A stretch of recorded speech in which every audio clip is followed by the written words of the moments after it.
Hello नमस्कार दोस्तों, आपका स्वागत है मेरे यूट्यूब चैनल लॉ पावर में। आज मैं आपको राइट टू सेल्फ डिफेंस अर्थात आत्मरक्षा के बारे में बताऊंगा कि आत्मरक्षा क्या होती है तथा आत्मरक्षा में आप हमला करने वाले व्यक्ति को कब और कितनी चोट पहुंचा सकते हैं। यहाँ तक कि हमला करने वाले व्यक्ति की उस चोट से मौत तक हो जाती है तो क्या यह हत्या होगी या आत्मरक्षा का अधिकार। तो यह सब जानने के लिए वीडियो को पूरी देखें। तो आइए शुरू करते हैं। इस दुनिया में हर किसी को अपनी सुरक्षा, अपनी संपत्ति की रक्षा करने का पूरा अधिकार है। अगर कोई आपके ऊपर हमला करता है या आपकी संपत्ति को नुकसान पहुंचाता है तो आप खुद को, अपनी संपत्ति और अपनी संपत्ति को बचाने के लिए हर ज़रूरी कदम उठा सकते हैं। भारतीय कानून भी व्यक्ति को आत्म सुरक्षा का अधिकार मुहैया कराता है। भारत में अपनी सुरक्षा और अपनी संपत्ति की रक्षा करना आपका मौलिक अधिकार है।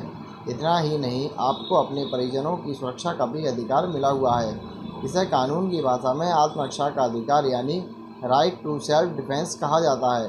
भारतीय दंड संहिता आईपीसी की धारा 96 से लेकर 106 तक आत्मरक्षा के अधिकार का जिक्र किया गया है।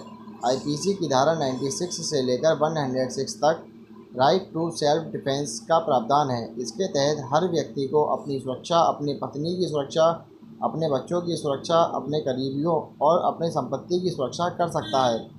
आत्मरक्षा का अधिकार सिर्फ कानूनी ही नहीं बल्कि मौलिक अधिकार भी है।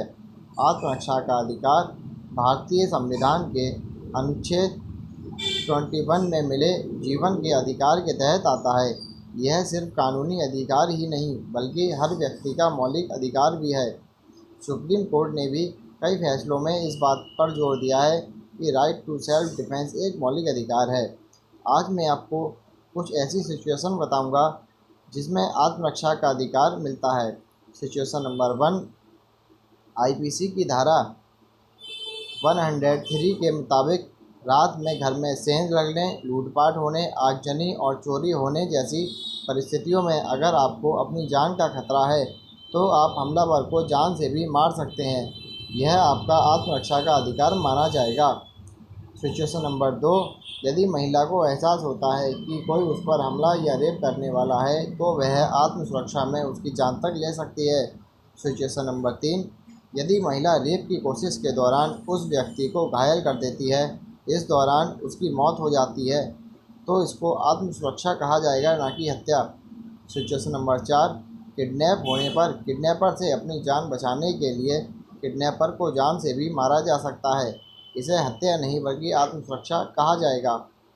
सिचुएशन नंबर 5, यदि आप पर कोई एसिड अटैक करता है तो आपकी जवाबी कार्रवाई को आत्मरक्षा के अधिकार के तहत कार्रवाई मानी जाएगी।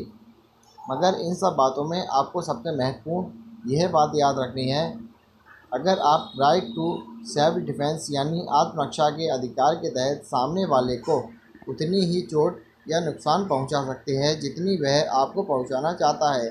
मान लीजिए अगर आप पर कोई डंडे से हमला करता है तो आप भी आत्मरक्षा में डंडे का इस्तेमाल कर सकते हैं, लेकिन उस पर गोली नहीं चला सकते।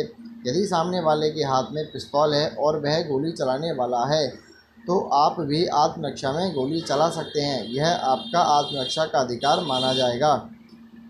अधिकतर महिलाओं को यह बात पता नहीं होगी कि वो अपनी इज्जत बचाने के लिए बिना कोई चोट खाए किसी की भी पिटाई या हत्या कर सकती हैं, तो यह उनका आत्मरक्षा का अधिकार माना जाएगा। लेकिन महिलाओं से मेरा यही कहना है कि सिर्फ इस अधिकार का प्रयोग सिर्फ अपनी इज्जत बचाने के लिए ही उपयोग करें, किसी को गलत तरीके से फंसाने के लिए नहीं।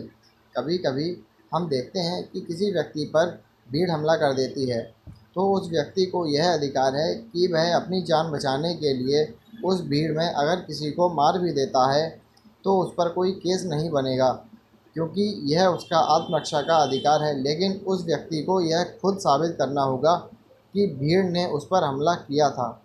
तो दोस्तों, आपको आज की मेरी वीडियो कैसी लगी? अगर आज की वीडियो पसंद आई हो तो प्लीज़ लाइक करें, अपने दोस्तों के साथ शेयर करें। अगर आपके मन में कोई सवाल हो तो कमेंट करके ज़रूर पूछें। Thank you.